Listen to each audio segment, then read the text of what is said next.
I am excited to share something a little more personal today that I realize I haven't probably shared with a lot of people, but I've been asked so much this week.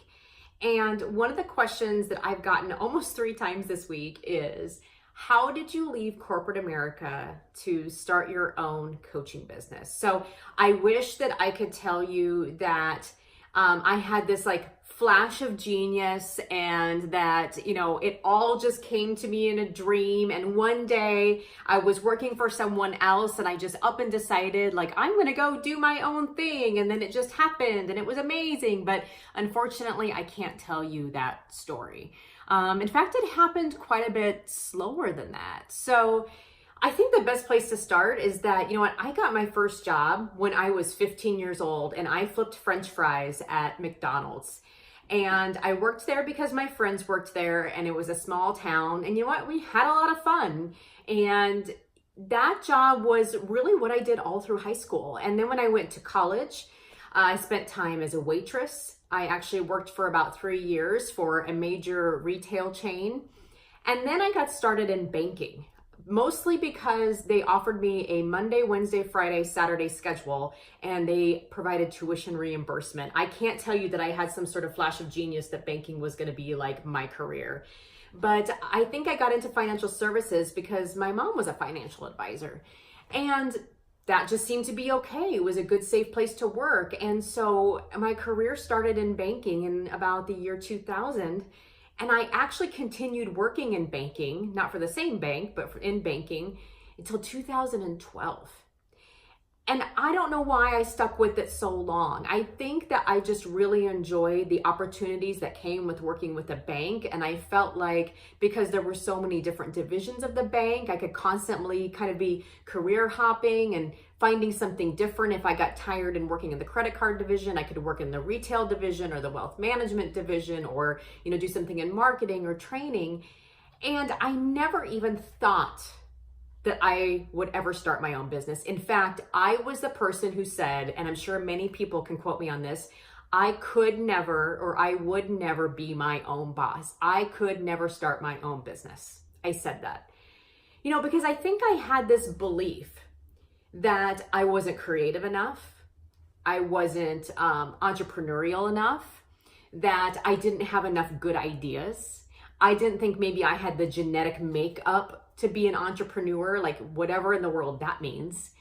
I honestly didn't think, I don't know what I would do or what special skills I have. I honestly just didn't see myself as anything special, and I still don't. And I had a lot of doubts about what I would ever do. And in fact, I think I'd been conditioned that if you want to be successful, you have to work for a big company and climb this career ladder. I thought that that's what success and happiness was supposed to be. I don't know where I learned that. Maybe it was college, my friends, my parents, who knows? But what I noticed was that I was never really all that happy working in corporate America. In fact, I got pretty bored and I was constantly looking for what's next.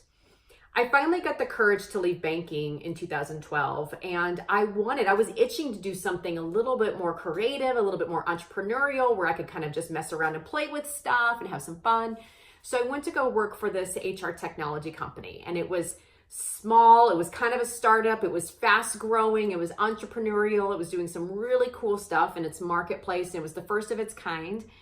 And I kind of got the first taste of what it was like to be creative and innovative and just try things and see if they worked and constantly learn from them and kind of toss old rules aside and move into something new. And I was actually going out to see a client when I got a very fate-filled plane seat. I sat next to Cy Wakeman, and as many of you may or may not know, Cy Wakeman was my mentor. I loved her leadership philosophy. I read all of her books, and if you haven't read her books, you should. It just really changed and transformed the way I led my teams, and it impacted my own personal success and happiness at home. I had followed her since 2006. I had actually been certified in reality-based leadership to teach other people how to model reality-based leadership and to create a drama-free life and how to live happy even when life is messy. So back to this plane seat. who was my seat next to? It was next to Cy Wakeman. And of course, like, God is so good. He just kind of arranges these things. And we got to talking and she's like, well, you should come work for me. And I'm like, of course, like, this is an amazing opportunity. And I'm not going to lie to you, I was scared because, my brain still had not kind of wound down from this whole, like, well, you kind of have to work for a big company and, what ladder are you going to climb if, the company isn't big? What if there's not going to be opportunities to keep you challenged? Like, I totally believed this. And so I was a little nervous because we were just working in a team of about anywhere between 8 and 10 people. I'm like, well, gosh, what if I get bored? Oh, but I was far from bored. And so when I worked for Cy, not only did I lead certification, but I spoke at conferences. I had my own book of clients that I would go and see, and I would teach them reality-based leadership. I helped Cy with her writing. She's a busy lady. She had helped putting all that amazing thought leadership out there. And it was really interesting because some of our leaders started to request one-to-one coaching. And she's busy. She's like, well, Kelly, you should take this on. And I was scared out of my mind. I'm like, I don't know what I'm going to say to these people. Like, I don't know how to lead these. I'm like, Cy, you are a therapist. You have experience in this stuff. But, I started using some of the reality-based leadership tools and walking these folks through coaching sessions.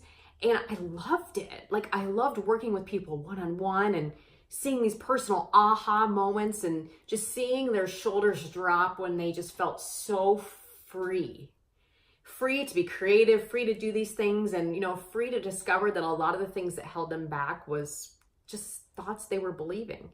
Maybe even a little bit like myself, because one of the things I learned from working from a super successful, brilliant entrepreneur like Cy Wakeman is that, entrepreneurs are special, and they're special because they are not afraid to just throw up an idea and test it. Sometimes I think, they walk through life just saying, you know what, there's just days I have no idea if this is going to work or, what's going to happen here, but we're going to try it because I'm listening to my customers and this is creative and this is fun. And I learned that successful entrepreneurs, and one of the things that I enjoy is that entrepreneurship is an expression of creativity. And creativity is expressed in so many different ways. And it's a way to continue to stay motivated and stay challenged. And when you can constantly be creative, you suddenly don't need this ladder to climb anymore because it's endless. The possibilities are endless to what you can try and what you can play with. So as I was doing coaching, I asked Cy, I said, I really need to maybe get a coaching certification or do something so I feel like I'm doing this right. And so I enrolled in Martha Beck's Wayfinder coaching program. After doing lots of research, I felt like that was the one that was meant for me because it spends more time helping individuals remove what's in the way of their true purpose, their true calling. It's all about removing the thoughts, the lies, the limiting beliefs, and really getting out of your own way to discover what you're naturally called to do versus trying to force a process on someone.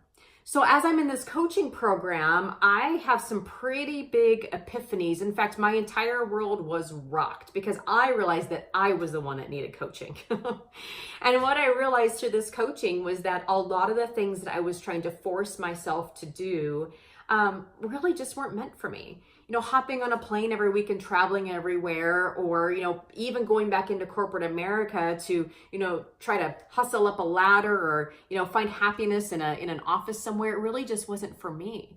What I discovered was that what I truly loved was being creative, being able to work with people one-to-one to help them recognize some super powerful ahas. I love the ability to just play, to just try some programs, try some things, being able to tinker with my business and keep what worked and toss aside what didn't.